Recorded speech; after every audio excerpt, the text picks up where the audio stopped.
this one talking about like the end of year, what's going to be going on, end of year shenanigans, and how to manage it. Because a lot of people now will be coming to the end of like a dieting phase.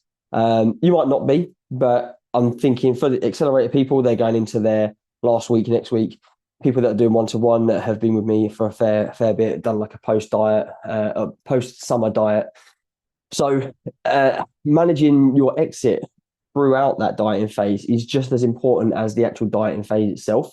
And if you have got any questions at all or anything like that, just put them in the chat box. I can't actually see the chat box at the moment, but I will cover them at the end. But managing the coming out of the dieting phase is important because when you finish the dieting phase, your body's going to be super responsive. It's going to be more responsive to extra food. So we want to make sure that we're managing that properly. And it's also going to be obviously a lot more difficult towards the back end of the year because obviously you've got Christmas, you're going to have more social events, your activity is likely to be less because it's colder, it's darker, pissing it down most of the time outside. So we just want to make sure that we're doing things right. And some of this for one-to-ones might be teaching you to suck eggs, but also some of this for accelerated people might be like what's going on because it's one-to-one. So I just wanted to combine it both, just so that you all kind of get take something away from it. But basically, like end of the year, like I said, we know we're going to be having more food. There's going to be more social events. You don't want to be obviously tracking around Christmas. You're going to be going like Christmas markets, all of this sort of stuff. More social events, Christmas parties. There's going to be less stuff to go and do because of the weather. So you're going to be spending a lot more time indoors.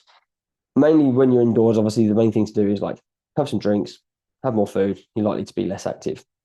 So with one-to-one clients, obviously you've got a roadmap planned ahead. Accelerator clients, to a certain extent, obviously you've got the 8 weeks and you've got like a 2 week kind of set of numbers for after that. But going beyond that, people that are on accelerator, obviously you're then on your own and you've got to try and manage that yourself, unless obviously they upgrade to one-to-one. But one-to-one people, you have that all set out in stone. And I do that normally at the start anyway for clients so they know what they're doing, why they're doing it. We work around seasons. We know what you've got coming up, anything that we need to kind of move around, work around. And that way we kind of know, cool, we've got a plan and we can reverse engineer it from there. And going through, no one's going to be dieting throughout Christmas for that reason, obviously, with everything going on. You know, like if some people do, but obviously it's going to be difficult. Like you want to be able to enjoy like that Christmas period, but you want to also be able to enjoy it and not undo all the hard work that you've done. Again, with accelerated people, it's 8 weeks, then you're done. And then it's like, okay, some people wait for the next one. In between that period, more than likely, like most of the people that do it, that don't then carry on, undo all their hard work because you've not got that long-term accountability. And it's interesting with like the post that I put in each individual groups about meal prep and planning and stuff like that, completely opposite answers. One-to-one was like, I don't actually mind meal prep, whereas accelerator, hate meal prep. But the first thing that comes to my head was like, okay, with one-to-ones, there's obviously a lot more touch points. There's a lot more education around it. There's a lot more communication to be like, okay, what's working, what's not. We can adapt things. With an 8 week plan on accelerator, it's more of like, here's what I suggest you eat, go and do it, keep it simple. And there's not really much communication in between there other than the group chat and the written check-ins to kind of look at how your lifestyle is different. Obviously, we don't look at that in accelerator with one-to-one. What do you do for work? What responsibilities do you have? What social events have you got coming up? How many meals do you like? Do you like to have breakfast? Do you enjoy having meals later on? Do you enjoy having more carbs later on because you've got family? Do you prefer training early and want to have more carbs around there? So that's obviously a lot more in depth. And it's a lot more adherent because you've got that communication and it's obviously easier for you to communicate that way and we can work things around it. But you want to be able to, again, if you've done a dieting phase, doing accelerator, going into that, even if you're going through a dieting phase into December, you want to be able to enjoy that period without undoing all of that hard work. So you have, and the reason that we pull food up and why I say that, we try and get the dieting phase done early so that you can go into like the Christmas period. And the same when we do it for summer, we always do like a dieting phase pre-summer. So when it gets to summer, when it gets to Christmas, you don't want to be dieting. You've done the hard work. You can then increase your food and then enjoy yourself a lot more. And then with obviously more food, you get more energy, you get more strength, you get better performance in the gym, your recovery is going to be better, your sleep's better, hormones are going to be better. everything is better when you have more food, and it then becomes more enjoyable because dieting is an absolute fucking slog. It's hard work. It's just it's just a ball ache. Like, it's not fun to diet. When you have more food and your recovery is better, you can do a lot more stuff, and we can program a lot more stuff as well. So the trap that most people fall into is they end up just in sucking everything off when they finish their dieting phase. Again, one-to-one is different because you've got that long-term accountability, you've got that planned up in advance. You get to the back end of the year and it's like, okay, you know what, I'll just start again in January, or I'll just diet again in summer. I have people that are one-to-ones that have left previously after like summer, after a dieting phase around this time of year. Things go, oh, you know what, I'm just going to have some time off. I'm going to just slow it down a little bit. And then again, with Accelerator as well, coming to this time of year, oh, you know what, I'll just wait for the next one. It's likely going to be in January, so I'll just wait till then. But then in that time, you've got, what, 10 weeks? That's a lot of progress that you can make. You think about how much progress you make in a short space of time, 6 to 8 weeks. People will just wait until then to then go, oh, you know what, I'll do it then. I'll undo all my hard work, or I'll be in a worse position than I started. So, like I said, you finish your dieting phase. If you don't take this part seriously towards the end of the year, you undo all your hard work. You then come back just to start in January, end up in a heavier and a worse position. That then makes it harder because you then have to get more off and put more effort in. And I've said this to a few people, like, you don't want to do a dieting phase and then stop and then come back heavier because you've put all that effort in. Let's say you lost 10 kilos. You put all that effort in to lose 10 kilos and then it's for nothing because you then end up going backwards. So you put in all that effort and you've got nothing to show for it. The most frustrating thing for me is seeing people get the result and then lose it because they just go back to their old eating habits, because they go, okay, the program's done, the diet phase is done. Let's just I'll come back to it in the summer when I need to diet down again. And literally I see it every single year. And like, this is the part of the year where, and you lot won't think this yet, some of you might, but in my head, this part of the year is where you build the foundations to make sure that when you get to summer, you are in a better position then. Because I've had people, again, go on holiday, not happy with how they look because they haven't taken this part seriously. Now's the time where you've got the more food, you've got the more energy, build on that strength, focus on getting stronger. You'll have more muscle. Your body will change because of that. And then when you lose that body fat, you'll be leaner as a result, and you'll look leaner with having more muscle. The common mistakes people make, I'll just reel these off. Like, the next 16 to 20 weeks are going to be where you build your physique for the summer. Again, I'm planning that far ahead for you already. Most people won't think that far ahead. Most people think in days and weeks, whereas I'm thinking months. Like, even the people that have started longer term, like started January last year, or even at the start of summer, was already thinking, okay, we're doing this now so that we can enjoy summer, we can then diet down and clean it up a little bit. Building phase throughout January, throughout the end of the year, maybe January again. We might tidy it up in January when the diet is top of people's mind. Push on again until spring, diet down in spring, and then in summer you're at maintenance to enjoy yourself. And that's the same kind of thing for like Christmas. But like I said, the people that aren't happy with how they look or feel on their summer holidays is because they don't take this part seriously. Like I said, there are people that have been on holiday previously where they left it too late. They left it 6 weeks. I want to diet down. Dieting's hard. They're not happy because they think they often have more body fat to lose than they think. So people think that, I lose 5-6 kilos. That's great. But in the long run, you look at that and you go, oh, okay, I thought I'd look massively leaner, when you've probably got more to lose than you think. But there's different ways of doing it. Obviously, there are more aggressive ways, there are slower and more sustainable ways, and everyone's going to be different. That's my job, along with obviously communication, to make it work for you and what you enjoy doing more. Like, you might say, I want to go for a slower dieting phase because I really enjoy my training and I really want to make sure that I'm continuously getting stronger and stronger. Again, everyone's different. Some people, if they diet, they want to be like, diet me hard, get me in, get me out so I can carry on again. Again, it's all going to be different. That's where communication comes in.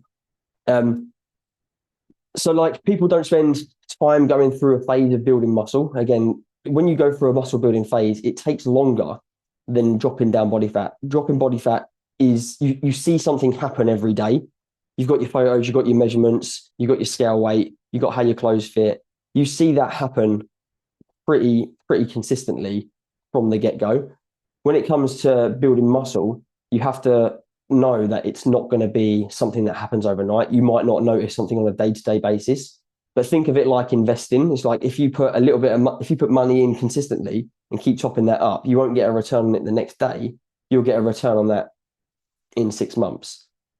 Often when people go through a dieting phase of like say 8 weeks, you probably want to go through double that in terms of a gaining phase. It's a case of like looking at 16 to 20 weeks, maybe longer, because we might want to have a little mini cut in between that to pull appetite back up. And you have to get kind of comfortable with not seeing the scale weight move. But that's where going through a building phase, it's more important to focus on getting stronger and beating your numbers in the gym. Because a lot of people think that the confidence, initially it does come from how you look and see things moving, but eventually the confidence will come from you squatting heavier, deadlifting heavier, beating your numbers, challenging yourself, gamifying it. When you can start doing things like hitting your first body weight pull up, or deadlifting double your body weight, or squatting 1.5 times your body weight, or bench pressing more than the bloke next to you, that's where confidence comes in. And that's the kind of thing that's going to keep you moving forward, because then also your body's going to adapt alongside that as well. So like I said, the common mistake, people think they sack it all off, cut for 8 weeks before they go on holiday. Well, more often than not, they're not happy with how they look.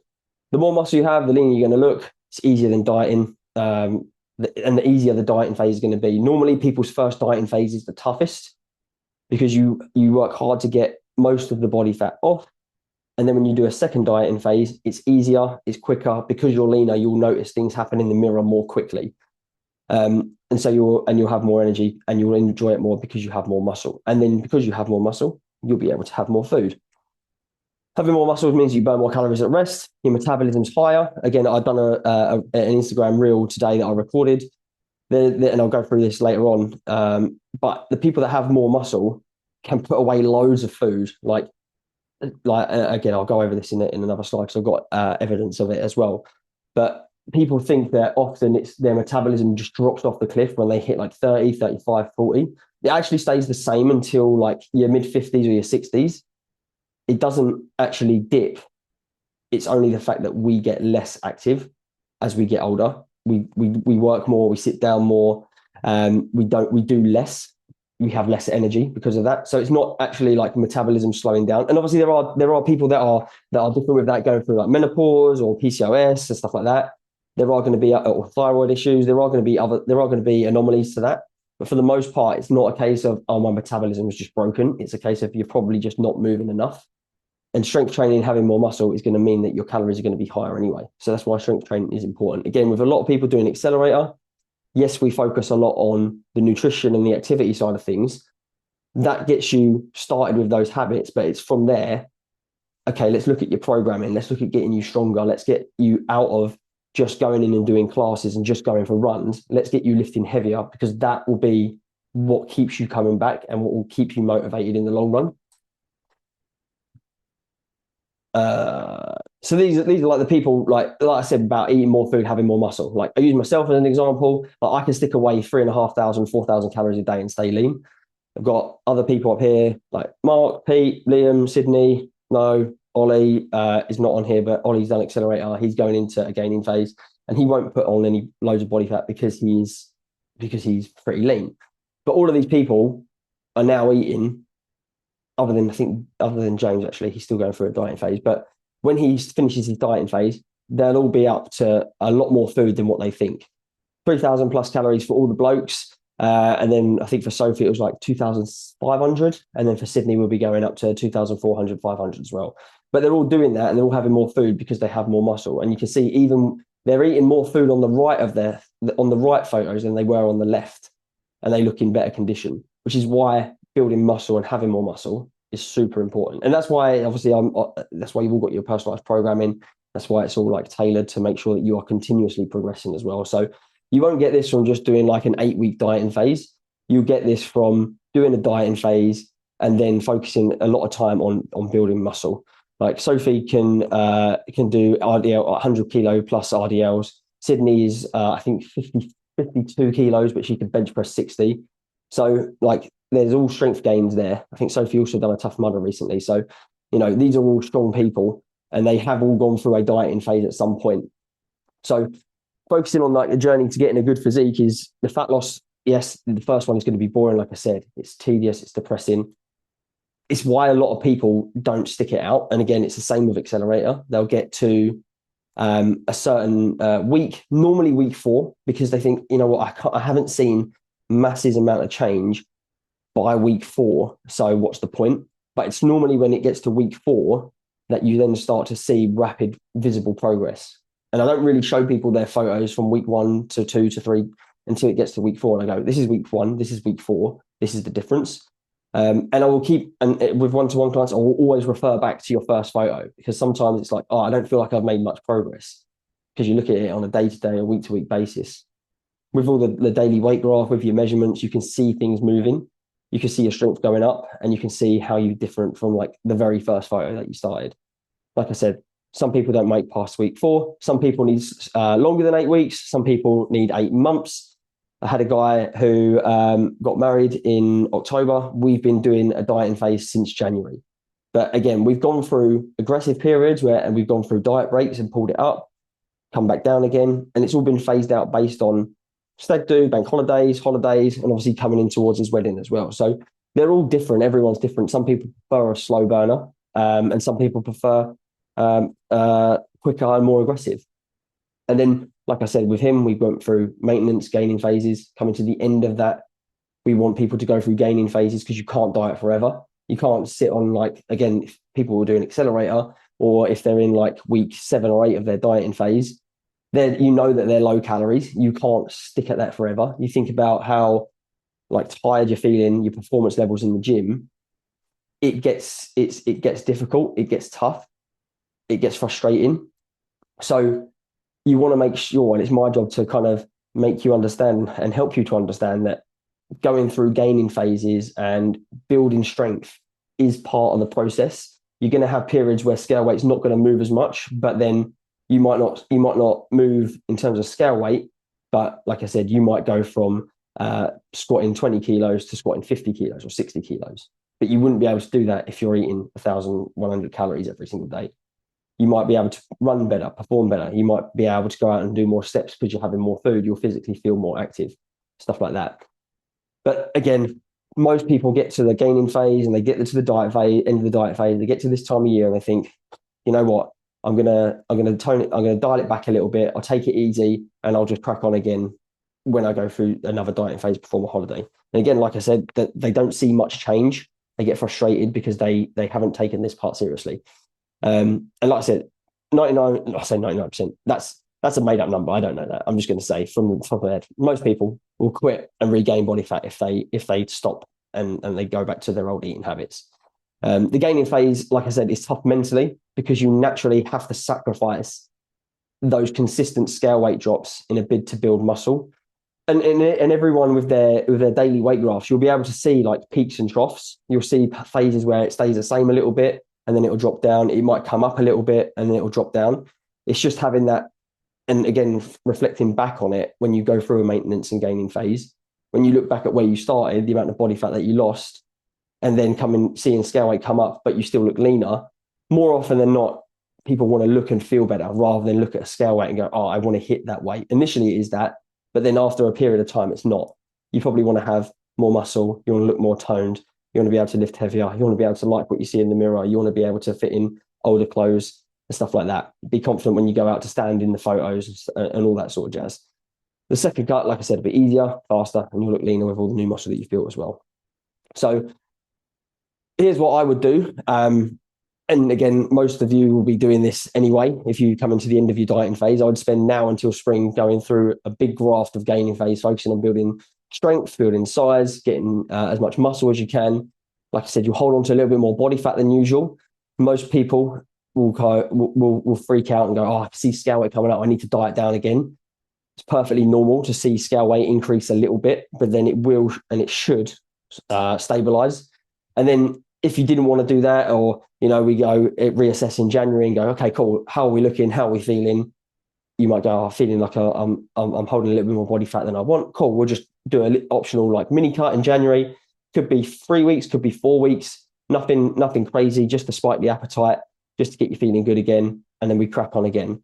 But the main thing is that you want to try and enjoy the process of getting strong. Like when you see that your numbers are going up and up and up, that's the most enjoyable thing. So it's my job to help you understand that. And like I said, when you have more strength, you build more muscle, you'll end up looking leaner as a result. But ultimately, when you go for a gaining phase, you have to just trust the process and trust that it's happening. We want to try and not see scale weight shoot up too quickly. We want to see it gradually increase over a long period of time. And overall, like some people might, I've got Amelia who is 2 kilos heavier, but looks way leaner than she was even before she was dieting. And then now currently we're going through a gaining phase until January, where we're going to look at an optional mini cut. So I would spend this time going through that and going through like a gaining phase from here. Again, with the people of Accelerator, I've kind of gone through this slide before because you've got 8 weeks of accountability. And then after that 8 weeks, it stops. Most people think they could go off and do this on their own. That's fine if you think that. I'm glad you think that. But more often than not, the 8 weeks is the easy part. Coming up, it's more social events, more stress. You're going to have periods where you're ill. How do you maneuver that? Injuries. If you've got, again, myself, I had an injured shoulder. What else can I do? Do I have to just go and use machines? Do I have to adapt my programming so I'm doing legs more? Going to have periods of low motivation. Everyone does. There are going to be options where we might not need to track food religiously. We might not need to go every single day tracking food. It might be, how do we look at portion sizes? Do we eyeball it? Do we just track protein? Do we just track overall calories? Do we track calories just on the weekend and not during the week? Do we track it on the week and not the weekends? There's loads of different ways that we can do that. Do we go high days, low days, training days, non-training days? Do we have a flat number rather than a daily and refeed? There's all these things that maybe don't necessarily need tracking because tracking is just a tool. You're going to have periods where you might get a bit bored of certain exercises. How do you know when to adjust things, when to rotate exercises? And then obviously there's going to be a period where you're not going to get quick wins, especially this time of year, because you're going to see things you're not going to see things rapidly decrease as much as they already have done. So they're just a few, just off the top of my head. So if you feel like you can navigate all of those, by all means, but I can't navigate all of those myself most of the time. I suffer with low motivation. I have illness. I have injuries. That's why I've got someone as well that does my programming to help me out. So things that you need to keep in mind: set performance targets, prioritization with programming. You've got obviously communications, and a lot of you have kind of gone over this before with, and if we haven't, then we will do probably in the next check-in, looking at, okay, now that we're going into a gaining phase, what areas do we want to focus on? Is it glutes? Is it upper back? Do you want to focus on getting bigger arms, bigger shoulders? Like adjusting those and having certain areas where we have, we want to pull them areas up. We will prioritize them. How do we do that with the programming? How do we spread the volume across the week? So we need to keep that in mind. Again, if we haven't already gone over that, start having to think about that now, because I can then adapt programming for that.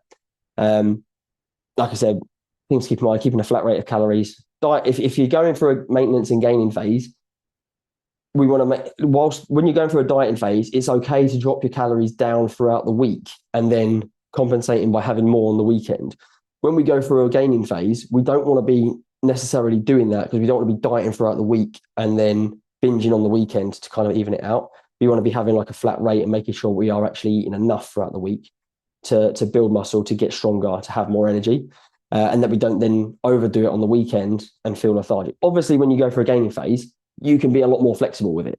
You can afford to have a burger. You can afford to have like the odd takeaway and stuff like that. You can be, if you want to have chips with your food, then yeah, you can do that. Obviously, when you're dieting, it's boring and horrible. Like your meals are pretty frustrating. But when you're not dieting and you're focusing on performance and you're more active, you can do way more things. You'll have more energy. You'll get better pumps in the gym. But when you have done that dieting phase, you've got all these habits. It's important that you keep those habits up, regardless of whether you're tracking them or not. You've got them instilled. We want to keep doing those, but then we can just be a little bit more flexible. And like I said, we have to play the long game where you start building, and that's where the main work is done. I don't think there's anything else. I've kind of raced through that. But obviously, the back end of the year, you're going to have more food. You're going to have more social events. It's going to be darker. Now's the time.